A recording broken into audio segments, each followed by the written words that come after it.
Good day everyone. Today we will continue our discussion further with the basic concepts of chemistry. So in the last class we have finished our discussion with laws of chemical combination. Now we have to move on to mole concept. हमें mole concept को देखना है. But before moving on to mole concept, there are some terms जिसके बारे में आपको पता होना चाहिए. Such as what is atomic mass, what is molecular mass, what is gram atomic mass, and what is gram molecular mass. So today we will talk about these terms. आज हम इन terms के बारे में बात करेंगे. So let us start with atomic and molecular mass. चलिए start करते हैं with atomic and molecular mass. Atomic and molecular mass. So जैसा कि नाम से ही पता चल रहा है कि mass of one atom is atomic mass. किसी चीज के एक एटम का mass is its atomic mass and mass of one molecule is molecular mass. यही होगा. So as you know atoms and molecules are very tiny particles. तो उसका mass कैसे मेजर किया जाएगा, how their masses will be estimated and what will be the unit to report their masses. उनकी masses को report करने के लिए कौन सी यूनिट यूज होती है. सो हम एक रेफरेंस स्टैंडर्ड डिसाइड करते हैं. We decide a reference standard और उस रेफरेंस स्टैंडर्ड से हम एटम्स और मॉलिक्यूल्स के मास को कंपेयर करते हैं. So what is that reference standard. वो रेफरेंस स्टैंडर्ड क्या है. 1/12 the mass of a carbon 12 atom is fixed as the reference standard, जिसके साथ आप बाकी एटम्स एंड मॉलिक्यूल्स के मास को कंपेयर करते हैं. तो the reference standard is what. 1/12 the mass of carbon 12 atom. एक कार्बन 12 एटम के मास का 1/12 पार्ट लिया जाता है and that is the fixed reference standard. Now this 1/12 the mass of carbon 12 atom जो कि रेफरेंस स्टैंडर्ड लिया गया है, that is equal to 1 AMU, which is the atomic mass unit. It is equal to 1 AMU, atomic mass unit, and atomic mass unit is used to report the mass of atoms and molecules. ठीक है. So this is the reference standard. So 1 AMU की value kg में कितनी होती है. It is 1.66 into 10 to the power minus 27 kg. ठीक है. So 1 AMU is equal to 1.66 into 10 to the power minus 27 kg. इसकी वैल्यू याद रखिएगा, कई बार क्वेश्चंस में इसकी जरूरत पड़ेगी आपको. So यही वो रेफरेंस स्टैंडर्ड है. अब हम बाकी एटम्स और मॉलिक्यूल्स के मासेस को इस रेफरेंस स्टैंडर्ड के साथ कंपेयर करेंगे और उनका एटॉमिक और मॉलिक्यूलर मास पता करेंगे. सो सपोज आपने एक हाइड्रोजन एटम को इस रेफरेंस स्टैंडर्ड के साथ कंपेयर किया. आपने एक हाइड्रोजन एटम के मास को इस फिक्स्ड रेफरेंस स्टैंडर्ड के साथ कंपेयर किया and it is found that hydrogen atom is 1.008 times. Hydrogen atom is 1.008 times heavier than this fixed reference standard. So एक हाइड्रोजन एटम का मास कितना हो जाएगा. 1.008 AMU. एक हाइड्रोजन एटम का मास कितना हो जाएगा. 1.008 AMU. क्यों. क्योंकि one hydrogen atom is found to be 1.008 times heavier than this decided reference standard. उसी तरह से ऑक्सीजन एटम का मास कितना हो जाएगा. एक ऑक्सीजन एटम का mass it will be 16 AMU. इसका मतलब one oxygen atom is found to be 16 times heavier than this decided reference standard. ठीक है. नाइट्रोजन एटम ले लेंगे तो नाइट्रोजन एटम का मास कितना हो जाएगा. नाइट्रोजन एटम का मास हो जाएगा 14 AMU. सो एक नाइट्रोजन एटम कितने टाइम्स हेवियर है than this decided reference standard. 14 times. तो इस तरह से डिफरेंट एलिमेंट्स का एटॉमिक मास कैलकुलेट किया जाता है AMU के टर्म्स में. अब ये तो इनके मासेस हो गए एटॉमिक मास यूनिट के टर्म. सपोज करिए मैं आपसे बोलूं कि what is the mass of one oxygen atom in KG, KG में कितना वैल्यू होगी एक ऑक्सीजन एटम के मास की, तो कैसे कैलकुलेट करेंगे? आपको ऑक्सीजन एटम का मास एमयू के टर्म्स में पता है और आपको ये भी पता है कि what is 1 AMU in terms of kg. So you can easily find the mass of oxygen atom in terms of kg. निकाल सकते हैं। तो क्या होगा ऑक्सीजन एटम का mass in terms of kg? क्या हो जाएगा? ऑक्सीजन एटम का mass in terms of kg क्या हो जाएगा? ऑक्सीजन एटम का mass you know it is 16 AMU। ठीक है, 16 AMU है, इसको kg में कन्वर्ट करना है। सो 1 AMU is 1.66 into 10 to the power minus 27 kg. सो ये एक ऑक्सीजन आइटम का मास हो गया केजी में। आप ग्राम में भी निकाल सकते हैं, केजी को ग्राम में कन्वर्ट कर लेंगे। इसलिए किसी भी आइटम का मास अगर आपको पता है that is in terms of MU, तो आप उसको केजी में इजीली कैलकुलेट कर सकते हैं by the relation between atomic mass unit and KG. तो ये तो बात हो गई एटॉमिक मास की, ठीक है, ये तो बात हो गया एटॉमिक मास। तो मॉलिक्यूलर मास भी तो ऐसे ही कैलकुलेट किया जाएगा। हम एक मॉलिक्यूल के मास को कंपेयर करेंगे with that fixed reference standard और उसी तरह मॉलिक्यूल का मास भी हम निकाल सकते हैं। फॉर एग्जांपल वाटर एक मॉलिक्यूल है, उसका मास क्या होगा? What is the mass of water molecule?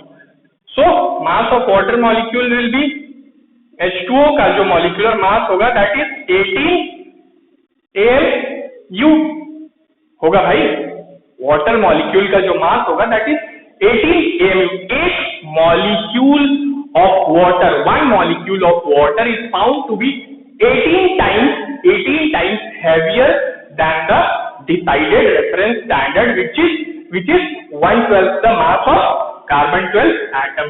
Similarly, oxygen molecule का मास कितना होगा? 32 AMU। सो इस तरह से एटम्स एंड मॉलिक्यूल्स के मास को निकाला जाता है। So this is about atomic and molecular mass. याद रखिएगा, they are measured in atomic mass unit, और एटॉमिक मास यूनिट का रिलेशन क्या होता है केजी के साथ, एंड एटॉमिक मास यूनिट क्या होती है that is equal to 1/12 the mass of which atom? Carbon 12 atom. So keep these things in mind. Now let us talk about gram atomic mass and gram molecular mass. Gram atomic mass और gram molecular mass के बारे में बात करते हैं। ठीक है, I hope आपको ये समझ में आ गया होगा। वेरी इजी और वेरी इंटरेस्टिंग टॉपिक, बट इसको अच्छे से समझिएगा बिकॉज मोल कॉन्सेप्ट में you will require all these things. ठीक है, एक बार टेक्स्ट बुक से भी पढ़ लीजिएगा इस चीज को। Kindly go through this topic from the textbook, एक बार देख लीजिएगा। Now we will talk about gram atomic mass. Gram atomic mass. सो ग्राम एटॉमिक मास क्या होता है? Mass of an atom expressed in terms of gram is known as gram atomic mass. यही होता है ग्राम एटॉमिक मास। एक एटम के मास को अगर आपने ग्राम के टर्म्स में एक्सप्रेस कर दिया तो that is gram atomic mass. So oxygen का ग्राम एटॉमिक मास क्या होगा? ऑक्सीजन का ग्राम एटॉमिक मास इज 16 ग्राम। अभी मैंने आपको बताया था कि ऑक्सीजन का एटॉमिक मास कितना होता है? 16 AMU। सो हमने उसी के मास को ग्राम्स में एक्सप्रेस कर दिया, तो it becomes gram atomic mass, वही ग्राम एटॉमिक मास हो जाएगा। अब आप सोचेंगे how can the mass of one oxygen atom be 16 gram? एक ऑक्सीजन एटम का मास 16 ग्राम कैसे हो सकता है? So this is not mass of one oxygen atom. ये एक ऑक्सीजन एटम का मास नहीं होता। एक ऑक्सीजन एटम का मास कितना होता है? That is 16 AMU।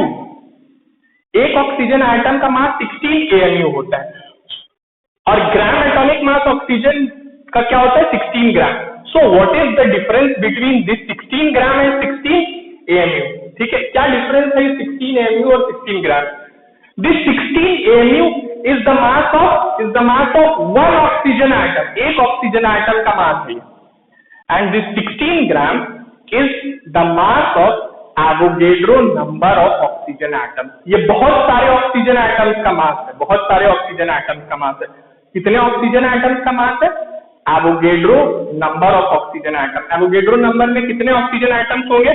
Avogadro number is 6.022 into 10 to the power 23, 6.022 into 10 to the power 23, इसी को आप बोलते हैं Avogadro number.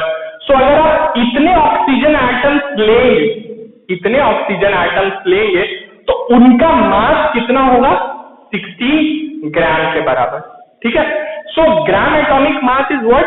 Gram atomic mass is the mass of an atom expressed in terms of gram, but that is the mass of Avogadro number of atoms. इतने atoms लेंगे oxygen के तो उनका मास 16 ग्राम के बराबर होगा। And this is the mass of one oxygen atom. ठीक है, तो मुझे लगता है कि अब आपको समझ में आ गया होगा कि what is the difference between the 16 gram which is the gram atomic mass of oxygen and 16 AMU which is the atomic mass of oxygen. We will talk about this, हम इसके बारे में और डिटेल में बात करेंगे जब हम मोल कॉन्सेप्ट को देखेंगे। बट फॉर द टाइम भी आप इनके डिफरेंस को समझ के रखिए। सिमिलरली हाइड्रोजन का ग्राम एटॉमिक मास कितना होगा? It will B 1.008 gram. 1.008 gram. Hydrogen का एटॉमिक मास कितना होता है? 1.008 AMU। सो उसको ग्राम के टर्म्स में एक्सप्रेस कर देंगे, सो इट इज 1.008 ग्राम। अब ये कितने हाइड्रोजन एटम्स का मास है? It is the mass of 6.022 into 10 to the power 23 atoms of hydrogen. ये एक हाइड्रोजन एटम का मास नहीं है, एक हाइड्रोजन एटम का मास विल बी 1.008 AMU। ठीक है, सिमिलरली नाइट्रोजन का ग्राम एटॉमिक मास कितना होगा? 14 gram. Now this is the mass of 6.022 into 10 to the power 23 atoms of nitrogen. ठीक है, सो यही होता है ग्राम एटॉमिक मास। अब ग्राम मॉलिक्यूलर मास क्या होगा? ग्राम मॉलिक्यूलर मास क्या होगा? एक मॉलिक्यूल के मास को अगर आप ग्राम्स में एक्सप्रेस कर देंगे, that will be the gram molecular mass. यही होगा ऑब्वियसली यही होगा। सो ग्राम मॉलिक्यूलर मास। ठीक है, सो वाटर का ग्राम मॉलिक्यूलर मास कितना होगा? H2O का gram molecular mass will be 18 ग्राम। हमने मॉलिक्यूलर मास को ग्राम के टर्म्स में एक्सप्रेस कर दिया and that becomes the gram molecular mass. अब ये एक वाटर के मॉलिक्यूल का मास नहीं है। 18 grams is not the mass of one water molecule, it is the mass of Avogadro number of water molecules. ठीक है, so it is the mass of Avogadro number of water molecules. एक water molecule का मास कितना होता है? 18 AMU। Similarly gram molecular mass of oxygen कितना होगा? Oxygen का ग्राम मॉलिक्यूलर मास कितना होगा? 32 ग्राम। ठीक है, सो आई होप अब आपको ये समझ में आ गया होगा कि ग्राम एटॉमिक मास क्या होता है, ग्राम मॉलिक्यूलर मास क्या होता है, एटॉमिक मास क्या होता है, मॉलिक्यूलर मास क्या होता है और इन दोनों में क्या डिफरेंस होता है। तो this is a very easy topic जो हमें डिस्कस करना था before mole concept. Now we will start with the mole concept, but kindly go through these topics from the textbook. एक बार टेक्स्ट बुक से इसको देख लीजिएगा। We will talk about this Avogadro number and all these things in the mole concept. हम इसको और detail में बात करेंगे जब हम मोल कॉन्सेप्ट के साथ डिस्कशन शुरू करेंगे। So today we will keep it till here only. We will continue further in the next class. Thank you so much.